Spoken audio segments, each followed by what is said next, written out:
नावाची व्यक्ती हस्तनापुरात गेली. भीम सर्वांना ज्ञात आहे. हस्तनापूरला पोहोचला. अगोदरही भीम हस्तनापुरातच राहत होता, पण त्या आंधळ्याच्या कट्ट्यानं शहाणपणा केला. ते नालायक होते, शिमग्याचा हुरेव मूर्ख होते ते, येडगळते 100 कट्टे. भरकी वस्तू पुसायच्या पण कामाचे नव्हते, इतके बदमाश होते ते, हलकट होते.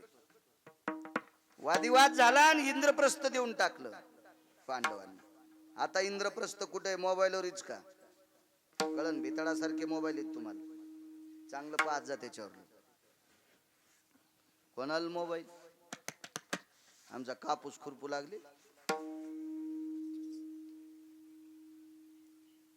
बायाला याल सकाळी उशीर झाला,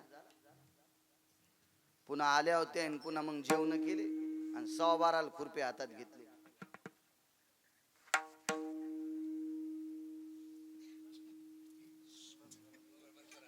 विठाला विठाला. नाही असं काय झालं की म्हणायचं ब्रेक के बाद समजायची, त्याचा काय ताण घ्यायचा. टीव्हीवर येते आपल्या कीर्तनात आली समजायचं. विठाला विठाला.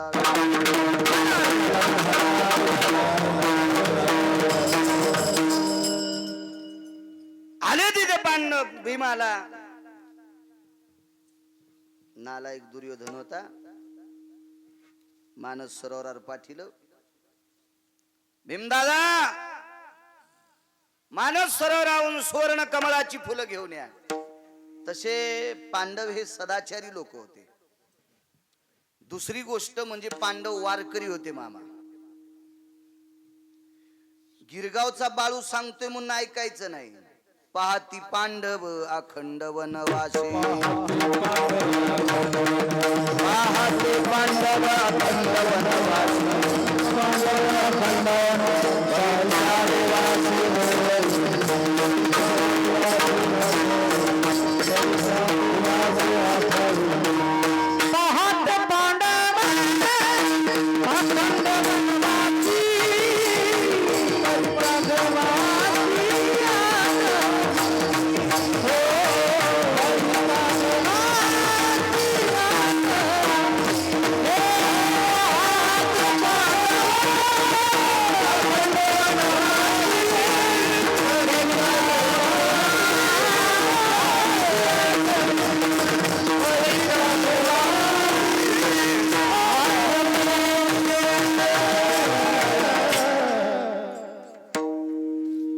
अर्थ असा आहे, पांडव वनवासात पण देवाची आठवण करीत होते. म्हणजे ते भजन करणारे होते, भजन करणारे होते. आणि भजन करणारे निष्ठावंत वारकरी हे सात्विक असतात. वाक्य नीट ऐका, निष्ठावंत वारकरी हे सात्विक असतात. पांडव हे निष्ठावंत होते. भीमाच्या लक्षात आलं, तुला काहीतरी विधी असेल, कार्यक्रम असेल, याच्याकरता आणायला पाठवायचं असेल. पण हा जो दुर्योधन होता का, हे आरामखोर होता. एका गोष्टी नाही, दुर्योधनाच्या 28 गोष्टी तपासा, त्याच्यातली एकही गोष्ट तुम्हाला गोड वाटणार नाही. भारतीय संस्कृतीमध्ये विशुद्ध वागणारा, भारतीय संस्कृतीतल्या त्या काळातल्या द्वापार युगातल्या राजाचं कार्ट होतं हे आरामखोर होतं. 28 गोष्टीने विशुद्ध होतं. एक गोष्ट महत्वाची लक्षात ठेवा, किती वाईट होता. शितावून भाताची परीक्षा असती. एका शितेकळे भात नाही घाटावे. शहाणी बाई भात हाटून पाहत नाही शिजला का नाही म्हणून. वरचा एक शीत दाबून पाहती, जर आरडकाचा असेल तर पुन्हा वरून ताट झाकीती, जाळ कमी करीती, आराव ठुती, जमला खेळ. टिकल्यावाली हाटून पाहती. इथे नाहीत तशा. तसा 28 गोष्टीपैकी एक गोष्ट पहा, किती नालायक दुर्योधन. द्रौपदी ज्या वेळेला देवदर्शना करता जात असताना हा 3ऱ्या मजल्यावर गोपुरावर होता आणि वरून पाहिलं, निशी माझे कवना शिरतली, सांगे गो द्रौपद बाळे, निशी माझे कवन निशी माझी कवना शिरतली सांगे व द्रुपद बाळी. किती घाणेरडा शब्द आहे महाराज. पती 5 होते. कोणाला म्हणायला माहिती? मोठी भाऊजाई ती. मोठी भाऊजाई आई समान असते आणि आई समान भाऊजाईला इतके घाणेरडे शब्द वापरले. दुसरा मुद्दा ऐका, आता सांगतो. 28 पैकी 1 सांगितला. भाऊजाईला असं बोलत होता. होता कसा? 28 पैकी 1 दोष पा. हिनं पाचीपतील न सांगता पंढरपुरातल्या मालकाला सांगितलं, मालकानं सांगितलं पंढरपुरातल्या मालकानं. ते तिचा भाऊ होता मानलेला, त्याची ही मानलेली बहीण होती. त्यानं सांगितलं, ताई ते दुसऱ्या वेळेस म्हणला की तू एकच म्हण, शेष पाताळीहून आला तो कवनाचे गेही गाला, सांगे ओ मजला धृतराष्ट्र कुमारा. हवाच गेली. पुन्हा थुत्तरीच केलंच नाही, कारण हा इतका नालायक होता, त्याच्याकडे काम नव्हता. तरी एखाद्या स्त्रीला का हसावं? 2:28 मधली. पुन्हा 1 सांगतो, त्याच्या पुढचा नको गुरुजी, रिॲक्शन येत असते सगळ्या गोळ्या एकखाट्या घेतल्यावर. पुन्हा 3रा मुद्दा सांगतो. मला सांगा, ज्याला काम नाही त्याला नपुसक म्हणतात, किलिंबी म्हणतात. आणि अशा नपुसकाने महाराज एखादी पवित्र स्त्री मांडीवर का घ्यावी? माने कशाला घ्यावी? या हरामखोर दुर्योधनानं तिला मांडीवर बसिलं. 28 पैकी हा 1 3रा मुद्दा. किती घाणेरडा आहे. लायकी आहे का याची? नाही नाही. म्हणून तर मालकाने एका गदेस्त फोडली. दुर्योधना मारिली गदा घेतला प्राण. एका खपक्यात फोडून टाकली ती गदा, त्याची मांडी एका खपक्यात. असा हा नालायक दुर्योधन. याने पाठवलं, गेले तिथं, उडी मारली सरोवरात, पाणी उडालं.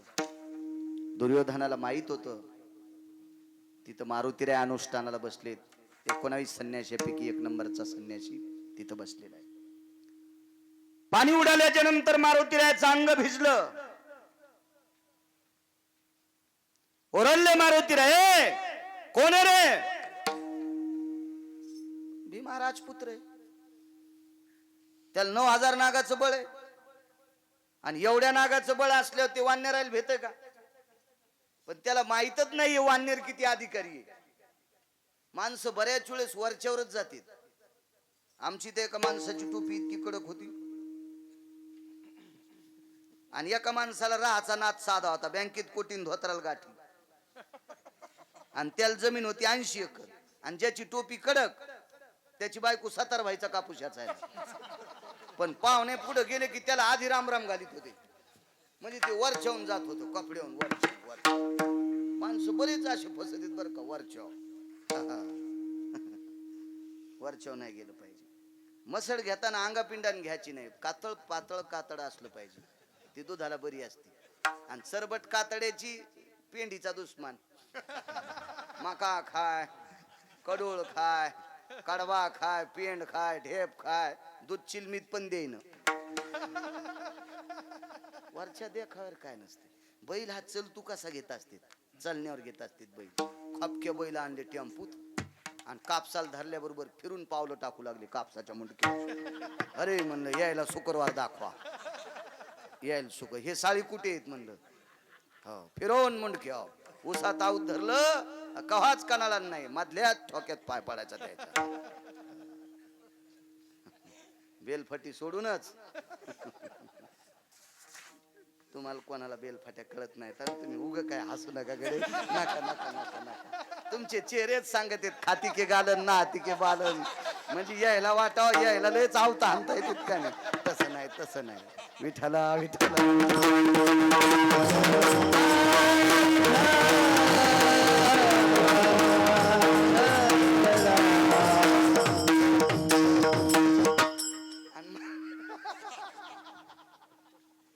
मला येतं का नाही आता कीर्तन झाल्यावर पा. शेती चांगली करतो मामा मस्त लॉकडाऊन मध्ये, त्याच्यामुळे तर शिंदे बुवा ताण नाही आला.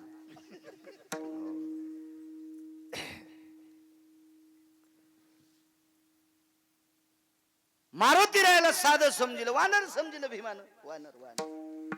मारुतीराय म्हणले बाहेर होय ना, कळत नाही तुला? भीम म्हणलं तू कोण मला सांगणार वानर? तू कोण सांगणार मला? खाय पाला खाय. मारुतीराय म्हणले रगिले हो इथं, रगिले. आणि काय कळणार आहे या बा, इथून पुढच्या लोकायला कळावं म्हणून अष्टादश संतांनी मारुतीरायाचं वर्णन केलं. पैठणच्या मालकांनी लय गोड वर्णन केलं. येऊनी जन्मला मरकट, तो वैष्णवा माझी अति श्रेष्ठ, हनुमंत मनावया कनिष्ठ, ऐसा पापिष्ट कोण आहे. तो वैष्णवा माझी अति श्रेष्ठ गुरुजी, सगळ्या वैष्णवात श्रेष्ठ. ध्वजस्तंभावरी वानरू, ते मूर्तिमंत शंकरू. आळंदीतल्या मालकाने मूर्तिमंत शंकर, देहूतले मालक. काय भक्तीच्या त्या वाटा, मज दावाव्या सुभटा. कोणती भक्तीची वाट तुमच्याकडे मला दाखवा. सुरुवातीला शरण शरण जी हनुमंता, शरण आले तू. पण काय माहिती भीमाला हे महात्मा काय म्हणून धरून आणलं, आपटीलं. ह्या लोंबा झोंबी झाली, धक्का बुक्या अमक तमक, आपटून फापटून भीम मोकळा केला. अरे अंगाचे कातडे काढे मारुतीरायने त्याचे, तरी ऐकत नाही. 9000 नागाचं बळण, फुम फुम फुम फुम. अहो दाबनावानी सरप असू द्या ना, त्याला असं करा. दाबनावानी असू द्या, त्याला असं काढीन केलं की लगेच इचू किती बारीक, त्याला असं उद्बत्तीने हे करा लगेच. हो ते अंकाराचं गठोडं असतं ना, म्हणून इचाला मागून मारते, सरपाला पुढून मारते, आणि बचर बचर करणाऱ्याच्या थुतराव हाणते. काय झालंय पद्धतशीर काढायला, कोणाला कुठं हाणावं.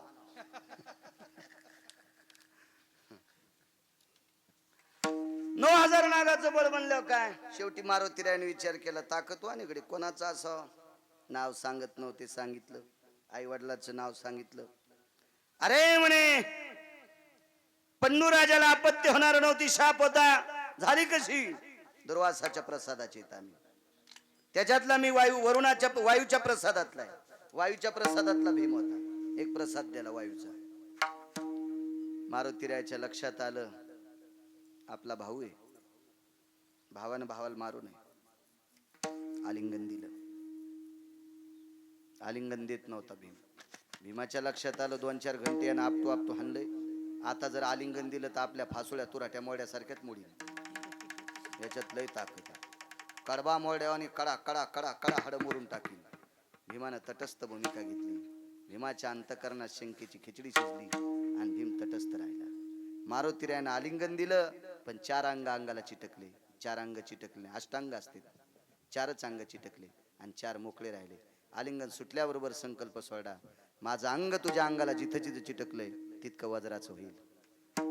आणि मग भीमाच्या लक्षात आलं, सगळं अंग मोगळं सोडलं असतं तर सगळं अंग वज्राचं झालं असतं. काय कोणाची मायवेली भीमाला मारण्यासाठी. दृष्टांत संपला.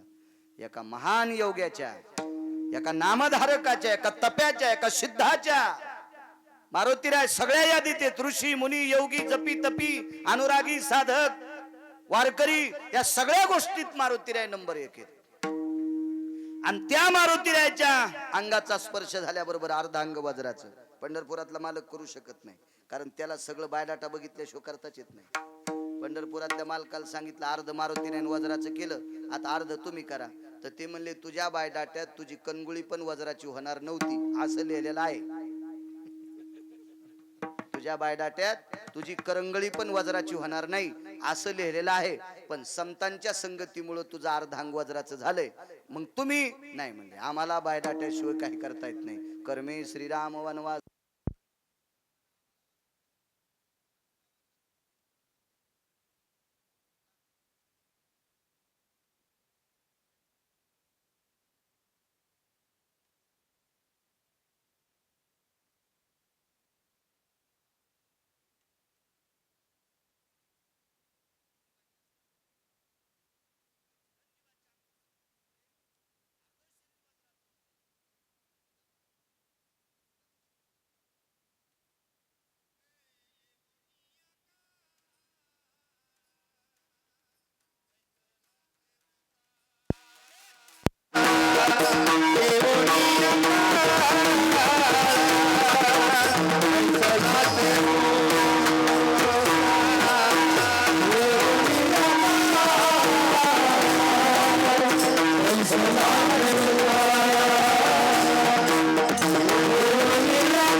नियमानं टाइम संपला गुरुजी, पण एक पुरावा सांगतो.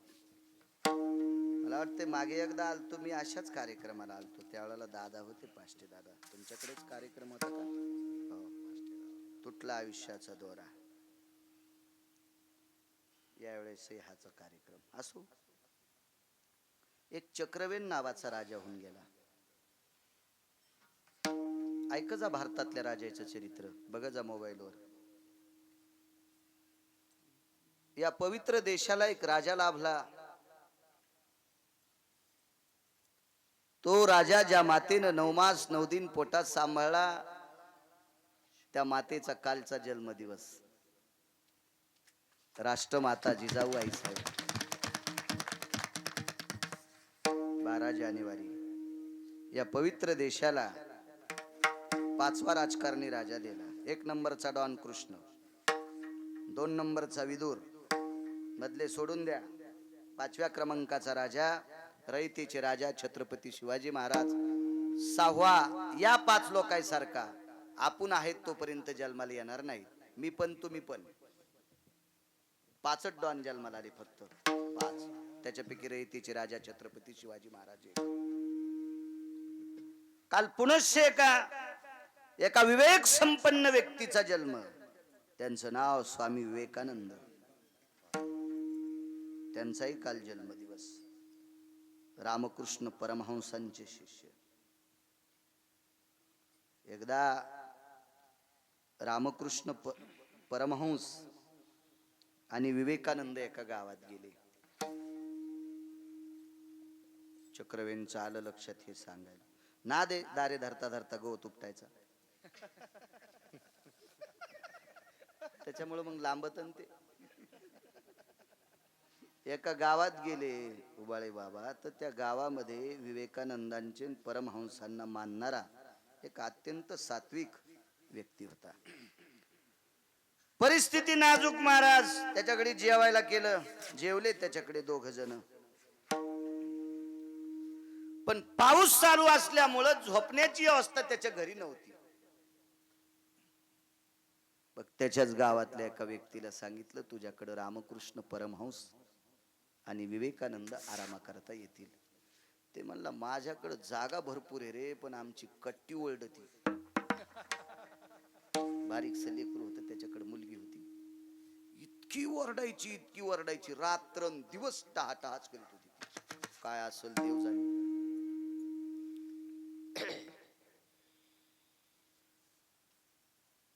पण चला म्हणले एवढे मोठे महात्मे आपल्या इथं कशाहून येतील. बायकोला सांगितलं, लक्ष्मी आजच्या दिवसापुरतं वाड्याच्या पलीकडून गाईचा गोठा आहे, त्या गोठ्यात तुला तुझी बास टाकतो, तू पोरीला सांभाळ, अजून योग्य व्यक्ती तुझ्या सोबत असू दे, रात्रभर तुम्ही जागून काढा. टप्प्याटप्प्यानं रोजची रोज कोण जागायचं कोण झोपायचं असं त्याने ठरलेलं होतं. किती मोठ्या माणसाला काळ नेतो पहा.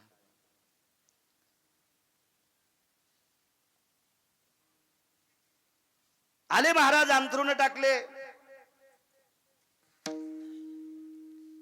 पण काही वेळेला तो घरातला व्यक्ती पाठीमागे जातो होता. विवेकानंदाने विचारलं, का हो तुम्ही चलबिचल आहात थोडेसे, आमच्यापाशी बसता गप्पा करता पुन्हा पाठीमागे जाता. काय नाही म्हणे महाराज, आता तुम्ही थकलेले आहात, तुम्ही झोपा. नाही म्हणे, आमच्या थकण्याचं तुम्हाला काय काळजी, आम्ही म्हणालोत का आम्ही थकलोत म्हणून. बोलत राहायचं म्हणजे बोलत राहा. बर, पाणी देऊ का, अमकं देऊ का, तमकं करू का, दूध करू का, काय नको काय नाही. त्याचं चित्त लागत नव्हतं. हळूच कोण आवाज याच्या कानावर यायचा आणि तिकडं जाऊन म्हणायचं, बायकोल म्हणायचं, जास्त रडायली की लांब घेऊन जायचं. बाहेर न्यावा तर पाऊस येत होता. त्यांना एक वाटायचं, आपल्या मुलीच्या रडण्याच्या त्रासांनी स्वामी विवेकानंदांना आणि परमहंसांना त्रास होऊ नये. पण साधू असतात. परमहंसांनी जवळ बसिलं सांगितलं, बाळा एक सांगतोस मनात काय दुःख येतं, कशा करता जातोस म्हणे तिकडं. काही नाही म्हणे महाराज, आमच्या घरात एक मुलगी आहे, ती झाल्यापासून रडते, तिला झोप हा विषय नाही, सारखी आळीपाळीनं आम्ही माणसं जागत राहतो, एक ना एक तिला घेत राहतो. ठीक आहे म्हणे. अरे तुमच्या वंशातली एक व्यक्ती आहे ती, आहा कटा ज्याचे करीती पितर, वंशी दुराचार पुत्र झाला. वंशात ज्या वेळेला आपल्याकडून काम घेणारी माणसं जन्माला येत असतात का, त्याला ऋणी पुत्र म्हणतात. एका माणसाकडे 40 एकर जमीन, सप्त्याला का रुपया द्यायला नाही, का पैठणची वारी नाही, देहूची वारी नाही, आळंदीची नाही, पंढरपूरची नाही, कुठलीच वारी नाही, कहा बापाचे पित्र घातले नाही. बँकेत गेलं तर इंडिया बँकेचं मॅनेजर त्याला खुर्ची लोटीत होतो, इतकं त्याचं डिपॉझिट बँकेत, इतके पैसे त्याची मावली.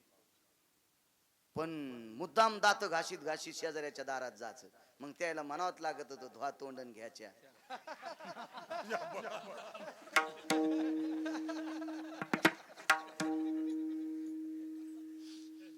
अशी कावळ्याच्या वंशाची अवलाद होती ती. म्हणजे कहा बी दुसऱ्याचेच खराब झालेले चांदे ढोरायचे चाटायचे, आणि तिथून मग वाऱ्याहून काव काव करीत जायचं. असा होता तो. मग कालांतराने दोन्ही मुलांचं लग्न झालं. मोठ्या मुलाच्या मंडळीला देव पावला. आपल्याकडे देव पावला म्हणजे गरोदरपणा, असं जुनी भाषा आहे. देव पावला इंग्रजीत काय काहीच किती, ते आपल्याला काय घेणे, घरच्याचा इटन शेजाऱ्याचा बांगणीट. पण आपल्याकडे जुने म्हणायचे, आमच्या सुनबाईला देव पावला. देव पावल्याच्या नंतर सोनोग्राफी करायला नेलं. डॉक्टरनं 2 जाग्यावर छिद्र सांगितले लेकराच्या आतून. हे पोटात बुजण्यासाठी 2.25 लाखाचे औषध आईनं खाल्ले. रुपया सप्त्याला पट्टी देत नव्हता. ऋणपुत्र सांगायलो, ऋणपुत्र. कालांतरानं जन्माला जसा आला तसा त्याचं डोसकं बैंगाना एवढंच होतं. नातवाचं बैंगाना एवढं डोसकं होतं. चवळीच्या शेंगावानी हातपाय होते. 2.5 महिने माय औरंगाबादला, पोरग नांदेडला.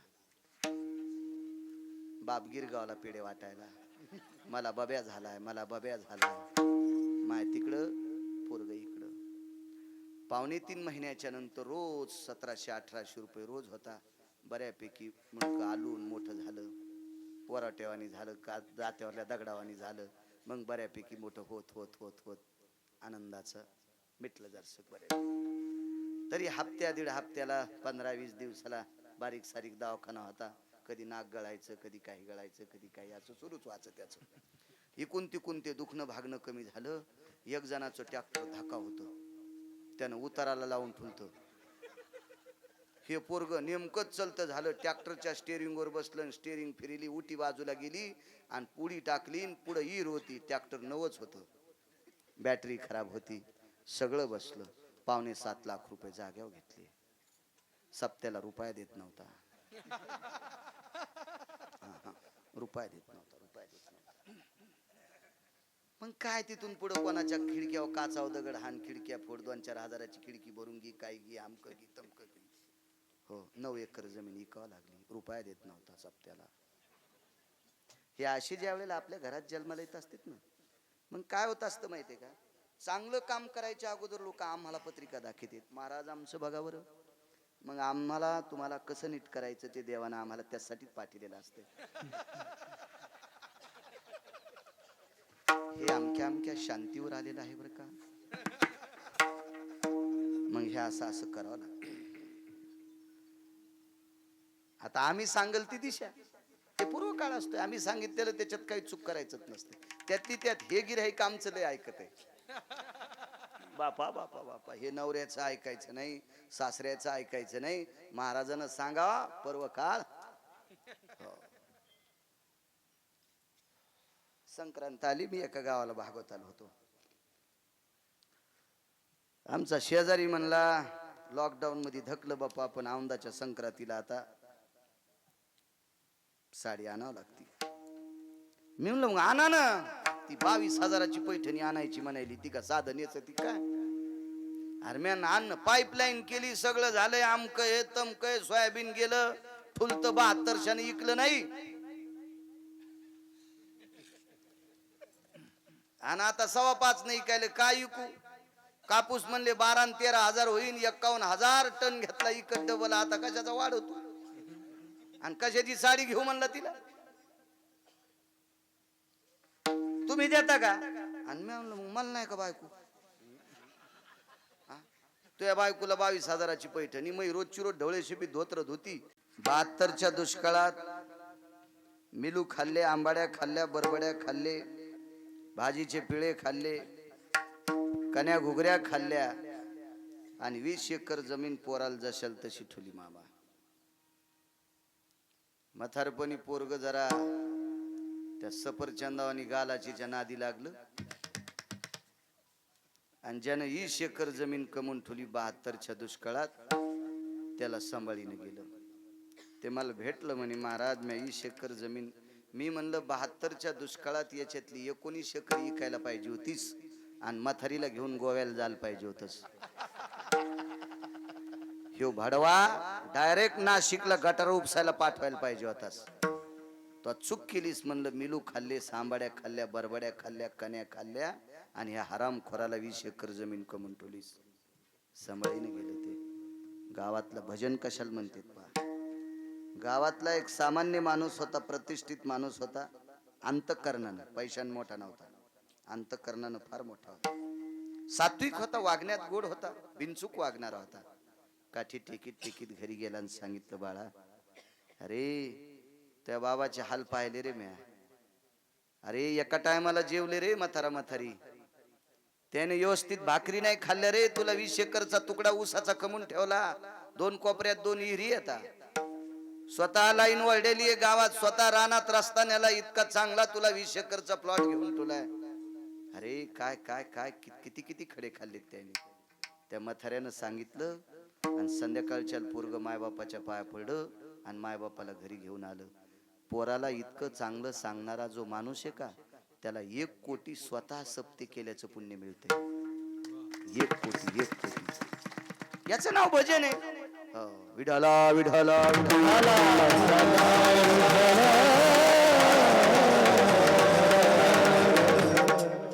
काळ हा प्रत्येकाच्या उशाला बसत असतो म्हणजे बसणार प्रत्येकाच्या. त्या अनुषंगाने तुम्ही जेवढा आशीर्वाद देताल तेवढ्यावर बोलण्याचा प्रयत्न करेल, पण तत्पूर्वी मोठ्या श्रद्धेने, मोठ्या अट्टहासाने, मोठ्या असीम प्रेमाने, श्रद्धेने आजचा हा प्रथम वर्ष श्राद्धाचा कार्यक्रम स्वर्गीय कैलासवासी, सत्यलोकवासी, गोलोकवासी सुमनबाई राजांबर पाटील उढाण ह्या माऊली विश्वाच्या मालकाच्या सानिध्यात विलीन झाल्या. मालकाच्या निरोप आला दक्षिणेच्या राजाचा. त्या मालकाच्या निरोपाच्या चिठ्ठीचा सन्मान केला, आदर केला आणि सुमनबाईने हे लोकातली यात्रा सोडली. प्रत्येकाला सोडावं लागते. उपजल्या पिंडा मरण सांगाते. आपण हे उष्ण घेतलेलं आहे. देहा पाचाचा अनिला उसना शेखी ज्याची त्याला देणे लागे. हे 5 लोकांचं उष्ण घेतलंय. अनिले ते उसने साच आणि देणे तयाचा प्रकार. पैठणचे मालक म्हणतात उष्ण आणलेलंय हे द्यावं लागते. देणे तयाचा प्रकार. त्या अनुषंगाने हे पंचतत्वातून मिळालेलं पंचभूताचा गोंधळ एके ठाई केला मेळ. हे 5 लोकांपासून प्राप्त केलेलं शरीर वैकुंठवासी स्वर्गीय सुमनबाईने विश्वाच्या मालकाच्या सानिध्यात विलीन केलं. पारमार्थिक सात्विक तात्विक माऊली संप्रदायामध्ये आध्यात्मिक क्षेत्रात त्यांचा मोठा वाटा होता. यात्रा असेल, सप्ताह असेल, अन्नदान असेल, सप्ताहाच्या पंगतीमध्ये एखाद्या दिंडीत अन्नदान असेल, असं करण्याचा त्यांचा हात उंच होता. भाविक सात्विक तात्विक माऊली होत्या. त्यांच्या पश्चात आदरणीय श्री विठ्ठलराव रावसाहेब पाटील उढाण, श्री कैलासराव नामदेवराव पाटील उढाण, श्री प्रल्हाद नामदेवराव पाटील उढाण, श्री बालासाहेब नामदेवराव पाटील उढाण, समस्त उढाण परिवार. या उढाण परिवाराने या माऊलीचं प्रथम पुण्यस्मरण माझ्या ज्ञानोबराय तुकोबरायच्या नामचिंतनाने साजर करतात. म्हणून त्यांना पुनश्च धन्यवाद. विठाला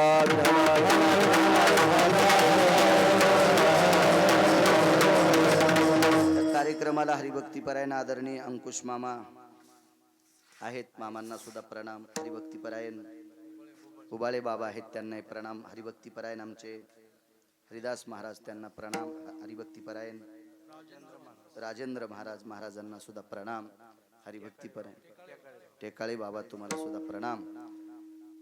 विष्ट मित्र सजन सखी सोयरी धायरी पंचकृषीतून या उढाण कुटुंबियाच्या सुखदो यज्जा येतो दुःख हा. कारण एका वर्षाच्या नंतर याला दुःखद क्रिया म्हणता येत नसती. या गोष्टीच्या सुखद दुःखद या दोन्ही प्रक्रियेमध्ये लग्न असो, कार्य असो, एखादं वास्तू असो, वारसा असो, आणि ह्या असं पुण्यस्मरण, ह्या सगळ्या गोष्टीसाठी हा तुमच्यावर प्रेम करणारा हा श्रोतावर्ग आजच्या कार्यक्रमाला उढाण कुटुंबियाच्या या कार्यक्रमात हजर राहिले. तुम्हा सर्व उपस्थितांना वक्ता या नात्यानं साष्टांग प्रणिपात करतो आणि माझ्या अभंगावर येतो. हरिभक्तीपरायण गानसम्राट गानकोकिळा या परिसराला लाभलेलं वैभव आदरणीय आतकरे गुरुजी असतील. आतकरे बरोबर, हा, आतकरे गुरुजी असतील, तथा हरिभक्तीपरायण माऊली महाराज आवटे असतील, गानसम्राट गानकोकिळा, तसाच तोडीस तोड गोड ज्यांचा आवाजावर प्रभुत्व आहे असे गायनाचार्य हरिभक्तीपरायण माऊली महाराज शिंदे असतील, तथा हरिभक्तीपरायण गानसम्राट आदरणीय जे कापसे महाराज असतील, आदरणीय हरिभक्तीपरायण भाऊसाहेब महाराज असतील, गजानन महाराज असतील, अंगद महाराज असतील. मला वाटते आमच्या दादांचे बंधूच आहेत ते वसंत नाना. त्यांना हरिभक्तीपरायण आमचे शिवाजी महाराज असतील. चोपदार आदी करून सर्व मस्तक माझा पायावरी वारकरी संतांच्या. महाराज मंडळींना सगळ्यांना प्रणाम. या परिसरातला यती योगी जपी तपी अनुरागी सर्व नामधारकांना गिरगावकराचा नाक घासून प्रणाम. विठाला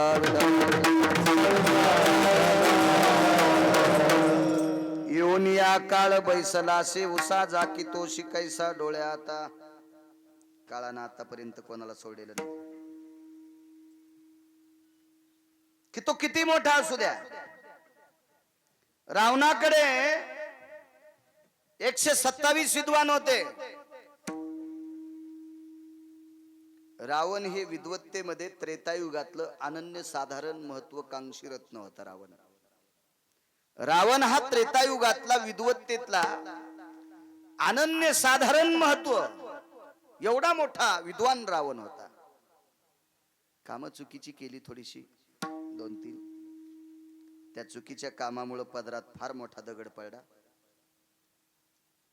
आणि इतका खाली गेला रावण, इतका खाली गेला, इतका खाली गेला, त्रेतायुगापासून अजून ते वरी आलाच नाही. आणि मला वाटतं चंद्र सूर्य तोपर्यंत येणार नाही. हो. काम केलं बारीकसे एक चुकीचं, पण फार विद्वान तसा. इतका मोठा विद्वान, इतका मोठा विद्वान. तो किती विद्वान होता, त्याच्याकडे विद्वानाची संख्या किती होती याच्याहून तुम्हाला लक्षात येईल तो विद्वान किती होता. अबा, ज्या माणसाला चांगली माणसं पारखण्याची बुद्धी असते त्याला विद्वान म्हणत असतात, किंवा चांगली माणसं ज्याच्या सानिध्यात राहतात त्याला विद्वान म्हणत असतात. पैसे कुंटाला नाही पण भांगऱ्याला जवळ घेऊन राहतो त्याला भडवा म्हणतात. विठाला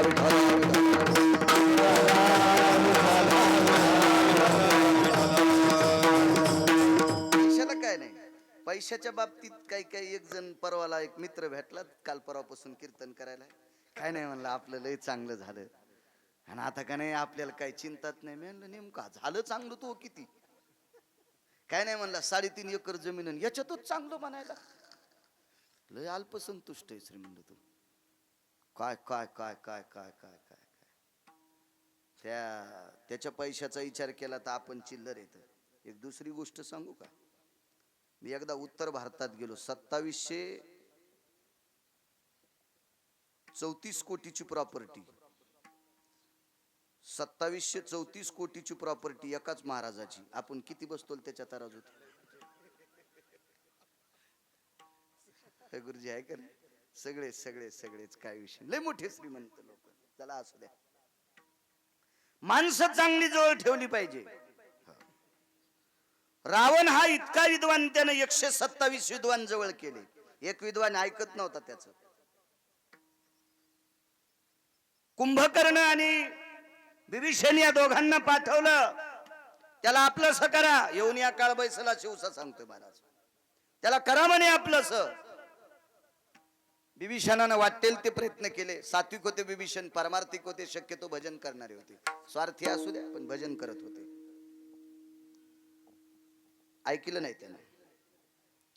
कुंभकर्ण म्हणे, अरे तुला माहिती आहे का आमचे दादा तुला आपलंस करायले, तू नाही म्हणला तर तुला बांधून नेतील. ते म्हणलं बांधीन ना, त्या दिवशी देह त्याग करीन. ज्या दिवशी मला रावण बांधून नेईल का त्या दिवशी मी देह त्याग करीन. हे सगळं वाक्य घरी येऊन रावणाला सांगितलं. रावण म्हणले त्याला कोण्या हालतीत मरू द्यायचं नाही. कुंभकर्ण म्हणला दादा तो त्याला बांधून आणलं की ते मेलच. ते म्हणला त्याला मरूच द्यायचं नाही, ते वाचल तितका आपला फायदा आहे. त्याला आपल्याकडे घ्यायचं, त्याला आपल्याकडे घ्यायचं. काही काही माणसं आपल्याकडे कशी घ्यावा हे राजकारणी लोक ऐकून शिकावं. हुशार लोक असतील ते, हुशार लोक असतील. आपल्याला कधी कळत नसते. पकोद्या चांगला असेल तरी ते आवडत नसतो. काऊन आवडत नाही? तुझ्या कामात जाईन घेईन तुझ्या जवळ, अद्याप नाही. हे त्याच्याकडून शिकायचं. हुशार लोक असते ते त्याच्या कामाच्या माणसाला बरोबर इकून पाठव तिकून पाठव. ते चांगला मिस्त्री असल्या दगडाला इकून ठोक, तिकून कोरा कर, तिकून कोरा कर, पण बशीतच थराल ते दगड थराला बशीतच. तसे ह्या माणसं ऐकून शिकावं. राजकीय लोक ऐकून बरोबर घेतील ते, इकून गळ टाक तिकून गळ टाक पडून घेतील त्याच्याकडे. रावण हा राजकारणातला फार मोठा पिंड होता. रावणानं सांगितलं तुम्ही शांत बसा. आता तुम्ही जाऊन जे बोचकारलंय का 7-8 दिवस त्याचे वन जात नाहीत, म्हणजे त्याच्या मनातलं जो दिवशी जाईन त्या दिवशी मी जातो. 8-15 दिवसात एकदम तवा तापल्यावर पटकन हात टेकीत जात, जाऊन जळण वाचा. हा जळण तो गपकन कसा काय हात टाकायचा. त्याला माहित होते रागावलेले. कुंभकर्ण आगाव बोलला असन, विभीषण गण सात्विक बोलवतो, पण त्या क्षण बारक्या सोया आणल्या असत्या. नको म्हणले आपण जाऊ थोडस. शांत झाल्याच्या नंतर रावण गेला. सांगितलं लंकेश आलेले आहेत, पण त्याला विश्वास वाटत नव्हता रावण आपल्याकडे येईन का म्हणून. तुम्ही अजून बी लक्षात ठेवा, मोठे माणसं नम्र असतात. समुद्राला कधी मधीच भरता येत असते. नदीला जर पूर आला ना तर वसरायला बराच टाइम लागतो, वड्याला भरायला टाइम नाही, आणि पाऊस उतरल्यावर छापी भिजवायला पाणी नाही. चिलमीच्या खालून लावते त्या धुडक्याला छापी म्हणते. ही अशी येडगळ वडे असते, भरायला दम नाही, रिकाम व्हायला दम नाही. नद्या स्थिर असतात, समुद्र स्थिर असतो. मोठी माणसंच असतात. स्वतः रावण गेला, आदर आतिथ्य केलं, बसण्यासाठी आसन टाकलं. रावणानं सांगितलं तत्वकुंभ आपणच जी. कुठे राहता, काय करता? काय नाही, ह्याच गावात राहतो. काय म्हणे राजे हो, अगा मंडित अलंकारे सौभाग्य प्रदायिनी स्थित.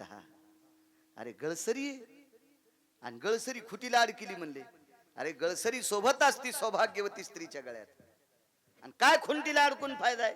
अरे तुझ्यासारखा विश्वातला तत्वज्ञानी, तुझं नाव आहे तत्व कुंभ, आणि विश्वातला एक नंबरचा तत्वज्ञानी होता, एक नंबरचा तत्वज्ञानी विद्वान, आणि तू असा आहे खेड्यापाड्यात इथं बसला.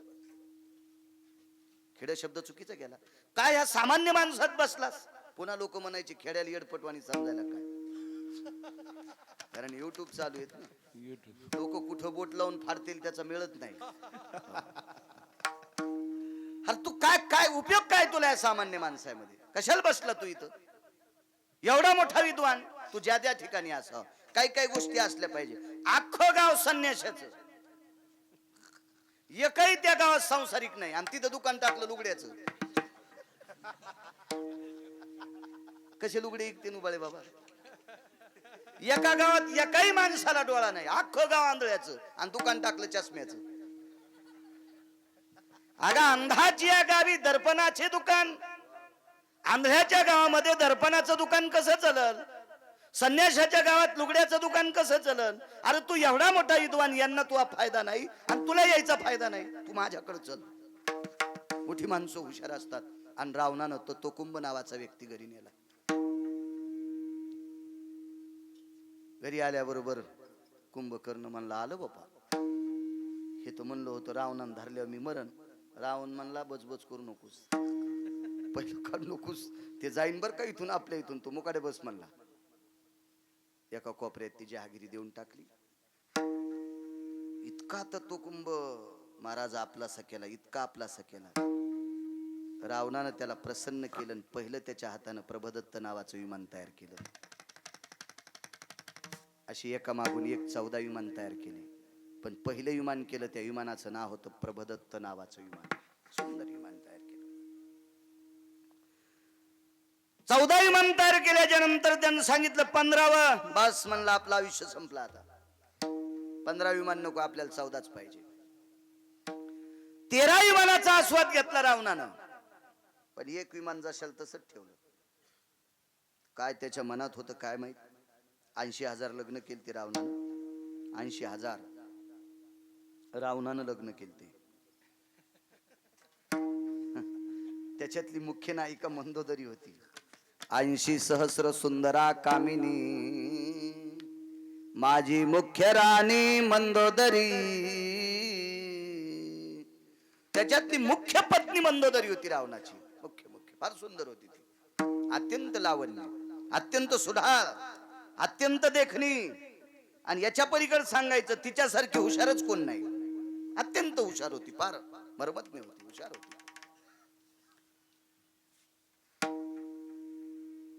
तरी पण त्याचं मन तृप्त नव्हतं. रावण हा अतृप्त आत्मा आहे. अतृप्त आत्मा कोणाला म्हणायचं, आपल्याला 200 टन ऊस झाला, पण शेजाऱ्याला 59 टन झाल्यावर एंडोस्क्याला हात लावला, तर ते म्हणला काऊन डोक्याला हात लावला, ऊस किती झाला, म्हणला 200 टन झाला. मग डोक्याला हात काऊन लावला, म्हणला त्याला 59 टन काऊन झाला. दुसऱ्याचं थोडं सहन होत नाही, त्याला अतृप्त आत्मा म्हणतात. अतृप्त आत्मा, अतृप्त आत्मा. रावण हा अतृप्त आत्मा आहे. रावणाचं समाधान कोण्याच गोष्टीत नव्हतं, त्याची ताण भागलेलीच नव्हती, त्याची भूक संपलेली नव्हती. रावण हा एक पुतळा आहे, नाहीतर रावण हा विचाराचा पिंड आहे, रावण हा बुद्धीचा पिंड आहे, रावण हा विवेकाचा पिंड आहे. एवढा मोठा विद्वान, या सगळ्या पदव्या त्याच्यासाठी गौण आहेत, पण काही गोष्टीसाठी रावण नदीला गेला, त्याच्यामुळे रावणाचं वाचलं. रावणानं हे पहिल्या क्रमांकाचं विमान मंदोदरीने सांगितलंय की दिवशी मालक तुम्ही या विमानात बसा आणि भ्रमण करून या. तू बोल नकोस म्हणे. या विमानात एक अशी व्यक्ती बसवायची की 16,000च्या नंतर 80,000च्या नंतर अजून एक लग्न करण्याची इच्छा आहे, आणि ते म्हणजे लक्ष्मी सोबत. बायको हुशार होती. शक्यतो बऱ्याच रावणांच्या बायका हुशार असतात. रावणांची संख्या नालायकपणाची शक्यतो जास्त आहे. बऱ्याच मंडोदऱ्या सांगतात मुलगी लग्नाला आली, बब्या शिकायला लागलाय, त्याच्या डोनेशनची अडचण आहे, त्याची फीस आहे, त्याचं ती खोली भाडं आहे, त्याचं आमक आहे, त्याचं तमक आहे, त्याचा लत्ता कपडा आहे, त्याचं जाणं येणं, सगळ्या भानगडी येतात. तुम्ही थोडंसं कधी कधी एकाच रंगाचं पाणी पित जा. तुम्ही 2-2 रंगाचं पाणी प्याला, त्याच्यामुळं सगळं नासून चाललंय. अशा बऱ्याच मंडोदऱ्या सांगतात, पण रावण ऐकायला तयार नाहीत.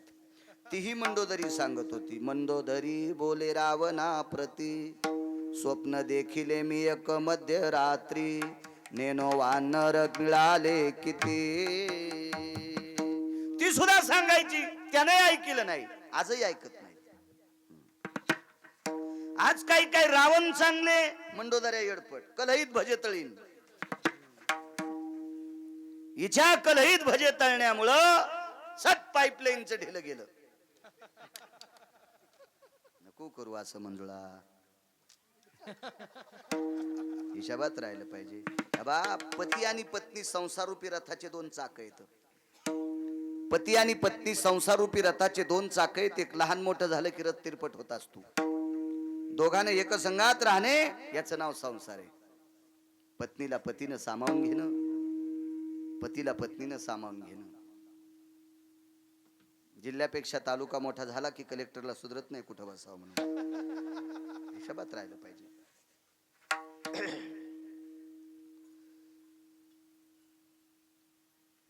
नाही गेला रावण फिरायला, आणि तो वेळ आली एके दिवशी. कसं विमान होतं पाहते. सीताई साहेब राजा रावणानं अशोक वाटिकेत आणून ठेवल्या. सीतेच्या पुढे प्रभू रामचंद्राचं डोकं कापून ठेवलं. खोट्या, खऱ्या नाही, खोट्या रामचंद्रांचं डोकं कापलं. पण त्याच्याकडे एक मायावी राक्षस होता, त्याला माणसाची जशाला तसा पुतळा तयार करता येत होता. डोकं कापल्याच्या नंतर रक्त वाहतंय, काय करता येत नाही. रावण आहे तो, फार मोठा शक्तिशाली रावण आहे. लख लख लख लख लख असं प्रतिबिंब प्रत्यक्ष प्रभू रामचंद्राचं सोन्याच्या पात्रात डोकं टेकलेले. सीतेनं पाहिलं, आपल्या मालकाचं डोकं कापून आणलंय. मालक गेले आपले. रावणानं सांगितलं, हे सीते, तू ज्याच्या नावानं टाव फोडतीस, राम राम राम राम राम राम राम राम राम गेलाय. आता तू सरळ माझ्या नावाचं कुंकू लाव. 19 श्लोकाचा संवाद घरी गेल्या वाचा. रामायण विकत घ्यायचं काम नाही, मोबाईलवर सापडते. फक्त चांगलं इचका. सकाळी पाणी नेत नाही त्याला इचकायला तुम्ही. जेवलास का, काल कुठे गेलतास, जीव द्यायला गेलता, काय करायचं होतं, काय नाही, तुला फुकायचं होतं. काय भंगीर यायला चॅटिंग करायची. 3-3 वाजूस तर जागायला, आणि पहाट बायको अंगावर पाणी टाकायली तरी उठण. आणि भांगऱ्याला 2:30 वाजूस तर बोलत बस. 60 वर्षाचं आयुष्य. नालायकासाठी आपलं आयुष्य कशाला मातीत घालायचं. मोबाईल हा फार विद्वान आहे. त्या मोबाईल मधलं चांगलं बघा, शैक्षणिक क्षेत्रातल्या शिक्षणातलं बघा, राजकारणातलं राजकारण बघा, शेतकरी असेल त्यानं शेतीतलं बघा, व्यापारातलं असेल त्यानं व्यापारातलं बघा. आमच्या लोकांना गाथा ज्ञानेश्वरी पुराण ग्रंथ पहा. ज्यानं त्याला ज्याच्यासाठी मोबाईल अत्यंत गोड आहे. ए सीते, तू ऐक आता, तू माझी हो. सीता काही बोलत नव्हत्या. तिने विचार केला, ज्यानं 33 कोटी देवता बंदीत टाकल्यात त्याला आपण बोलणं काय उचित ठरणार आहे. दुसती मान खाली घालून होती. राक्षसीला सांगितलं, हे ऐकत नाही रे, हिला टाका विमानात. रावण एका विमानात घरी गेला. राक्षसनीनं सीतेला उचललं आणि त्या विमानात टाकलं. ज्या वेळेला राक्षसनी उचलीत होत्या ना, त्यावेळेला सीतेला काय दुःख होत होतं हे सांगण्यासाठी माझी पात्रता नाही. माझं तोंड बारीकच आहे. काय वेदना असतील त्या. रावण आता बाहुबळानं त्याच्या माणसाला सांगून, राक्षसनीला सांगून मला घेऊन जात आहे. पण बिभीषणाची कन्या त्रिजटा, हिच्या मात्र अंतकरणाला बाण लागला. आणि ती मनातली मनात विचार करत होती, माझा काका हा फार वाईट आहे. यानं बाहुबळानं अशाच ऋषी मुनी योगी जपी तपी अनुराग्यांच्या महात्म्यांच्या मुली आणल्या, त्यांच्यासोबत लग्न केलं. तशीच एक सात्विक परमार्थिक ही माऊली, हिची हिच्या पतीवर अत्यंत श्रद्धा आहे. किती श्रद्धा होती सांगू तुम्हाला. ज्या ठिकाणी सीताई साहेब बसल्या होत्या त्या ठिकाणावर सीताई साहेब रामनामाचं भजन करीत होत्या. आणि त्या भूमीत राम नामाचं भजन केल्याच्या नंतर बऱ्याच अंतरापर्यंत तितकी भूमी राममय झाली होती. जेथ सीतेची वस्ती घडे, राम राम स्मरती झाडे. सीताई साहेब जिथं बसल्या त्याच्या बाजूची झाडे खडे माती सुद्धा राम राम म्हणत होती. एवढी मोठी ताकद सीतेची होती, फार मोठी शक्ती होती सीतेची. आणि एवढीची मालकावर नितांत श्रद्धा आणि माझा काकाईला घेऊन जात आहे म्हणून जोरात ओरडावा तर काका मला मारीन म्हणून तिचं अंतकरण रडत होतं. आणि बघता बघता सीतेला त्या प्रभदत्त नावाच्या विमानामध्ये टाकलं. त्या प्रभदत्त नावाच्या विमानात टाकल्याच्या नंतर त्या विमानाला आदेश द्यायचा असतो. त्याला पेट्रोल लागत नाही, डिझेल नाही, ड्रायव्हर नाही, काय नाही. त्याला एकच सांगायचं, लंकेत चल. बरोबर जाते. त्याला धुकं असू, गारगुंडा असू, आभाळा असू, काय असू, वातावरण खराब असू, काय नाही. या विमानात तरी बसल्यावर सांगते, कृपया यात्रीगण ध्यान दीजिए, आपली पेटी बांध लो. हो, आता वातावरण खूपच खराब आहे, खाली पडण्याची शक्यता आहे. कसं होईना असं ऐकलं मधली मध्ये. आणि त्या बाया सांगतात त्यांना कपडे कमी असतात विमानातल्या बायकांना, काऊन कमी घालतात कधी काय माहिती. मी एकदा म्हणणार होतो पण पुन्हा म्हणलं बाप्पा आपल्याला इंग्रजी येत नाही, आपण कशाला म्हणावं, ही हाणायची थोतरी एखाद्या आपल्या, त्याच्यामुळे आपण गपचिकत बसलो, पाऊस नाही द्यायच्याकडे. हो, विमानातलं काय काय काय वाईट बघायला भेटतं विमानात. एकदा आम्ही तिरुपतीला चाललो विमानात तिरुपती 3चं सीट आलं, कडीला कोपऱ्यात मी बसलो, माझ्या बाजूला दोघं पती पत्नी बसले. त्याने पिशवीतला पेरू काढा, एकच पेरू दोघं खात होते. दोघं नाही 10 जणांना खा, पण आता चाकून चिराव तर ते विमानात चाकून येऊ देत नाही, ते चट तपाशी देत. धोत्राला तर इशिक बारे माया कष्ट्याला ती मशीन लावली, त्याला वाटलं कष्ट्यात बॉम्ब आहे का, मी कशाला कष्ट्यात. हो, इकून घाल तिकून मशीन घाल, आमक घाल, पटका काढा, खायला करा, तिकडं तिकडं मशीन बिशीन अशा लावल्या. अशा हात करा, इकडं करा, तिकडं करा. बसलो ती मनात तर ते चाकू कापायचे. मला वाटलं आता ते मला जर म्हणले असते, मला ताकद होती, मी शेतकरी माणूस, असा कडकड शिंदे भाऊ फळ असताना अर्धा द्यायला असताना, पप्याच्या माईल द्यायला असताना, पप्याच्या बापाला अर्धा द्यायला असता. पण त्यानं ते माझ्याकडे पाहिलं नाही, मला बोलले नाही, काय नाही. पप्याच्या माईनं पहिला घास खाल्ला की दुसरा घास त्यानं खायचा, लगेच तिसरा घास यानं की चौथा घास यानं. म्हणलं मनात म्हणलं देवा इमान पडत वा दोघायच्या पापानं, आपण एक वाचत नाही रे, हे हराम खोरायमुळं मधले चट मेले, आता चट मेले. काय आपल्याच भारतातले होते, शहरात गेले की असली नाटक. चला असू द्या. त्या विमानात सीताई साहेबाला टाकलं. विमानाला आदेश होणार आता लंकेत जायचं. 5 मिनिटं होऊन गेले. तेवढ्या अवकाशात त्रिजटा हसू लागली. मग मात्र सीतेच्या अंतकरणात शंकेची खीर शिजली. उबाळे बाबा महाराज, शंकेची खीर शिजली की राक्षसनी मला विमानात उचलून टाकत असताना सीता रडत होती, आणि मी विमानात बसल्याच्या नंतर सीता हसते. याचा अर्थ ही काकाला मिली भगत आहे, हिच्या चुलत्या सोबत हिचं जमलेलं आहे, म्हणजे रावणाशी सहमत आहे. तर सीतेने विचार केला, गेल्या 6 महिने 27 दिवसापासून माझी मैत्रीण झाली, ती शेवटच्या टप्प्यात माझ्या विरोधात गेली, शेवटी काकाकडे मिळाली. राक्षसनीला सांगितलं, बाईंनो तुम्ही उचलून टाकलं, मनानं उतरते मनानं पुन्हा बसते, पण एकदा मला हिला बोलू द्या. खाली उतरल्या, झाडाच्या आडंगी गेल्या आणि त्रिजटीला विचारलं, हसलीस का आणि रडलीस का? हसलीस का आणि रडलीस का?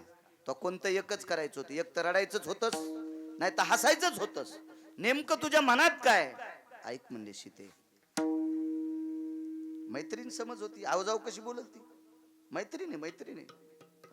तिचा बाप चिरंजीव आहे, चिरंजीवाची कन्या आहे ती काय सामान्य नाही, भजन करणाऱ्याची पोरगी आहे ती.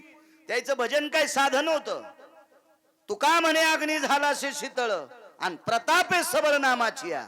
देऊतले मालक सांगतात अख्खी लंका जळाली पण एकटं बिभीषणाचं घर जळालं नाही, नामाच्या प्रतापानं त्यानं अग्नी शीतल केला. हा गाथ्यातला पुरावा, शपक पुरावा. आग लगी लंका में हलचल मचाई, बिभीषण की कुटिया कैसे बचाई रे, कैसे बचाई. पण ओरिजिनल पुरावा, तुका म्हणे अग्नी झाला से शीतळ आणि प्रतापे सबळ नामाची या. बिभीषण त्या घरात रामनामाचं चिंतन करत होता म्हणून अग्नी शीतल होतो. एवढ्या मोठ्या नामधारकाची पोरगी, ती सामान्य थोडी आहे. ए सीते, काय म्हणे, माझा काका इतका निर्लज्ज आहे, माझा काका एवढा बुद्धिवादी आहे, माझा काका इतका धूर्त आहे, तुला बाहुबळानं राक्षसनीच्या हातानं उचलून घेऊन लंकेत जात आहे, तू लंकेत प्रवेश केला की तुझ्या सोबत तदेव लग्न सुदिनंत देव झालंच चालायचं. आणि म्हणून मला दुःख वाटत होतं ग, म्हणून मी रडत होते. मग विमानात बसल्यावर तू हसलीस का? ऐक सीते, रामप्रभूचं डोकं कापून आणल्यावर मला शंका होती, खऱ्या रामाचं डोकं कापलं का काय. पण त्या विमानात बसल्यावर कळालं राम जिवंत आहे. तुझ्या कपाळावरचं कुंकू जिवंत आहे. तुला कोण सांगितलं? ह्या विमानानं सांगितलं. आता रावण किती विद्वान, रावणाकडचे माणसं किती विद्वान, मग रावण किती विद्वान तो पा. मला विमानानं सांगितलं. हे बोलतंय का विमान? बोलत नाही. या विमानाचं नाव आहे प्रभदत्त नावाचं विमान. या विमानाला विधवा स्त्रीचा पाय लागला की विमान जळून जाते. गेल्या 5 मिनिटापासून तू या विमानात बसलीस तरी विमान जळत नाही, याचा अर्थ तुझे रामचंद्र जिवंत आहेत. असं विमान कोणाला तयार करता येईल का महाराज? करता येईल असं विमान? हे विमान केलं तत्वकुंभ नावाच्या व्यक्तीनं. आणि तो तत्वकुंभ नावाचा विद्वान व्यक्ती ज्या रावणानं आपल्या बगलात ठेवला, ते किती विद्वान असेल कल्पना करा. पण एवढा मोठा तत्वकुंभ, हे विमान तयार करायची पात्रता ज्याच्यात आहे, त्याच्या पण उशाला काळा बसला. म्हणून पहिलं कडवं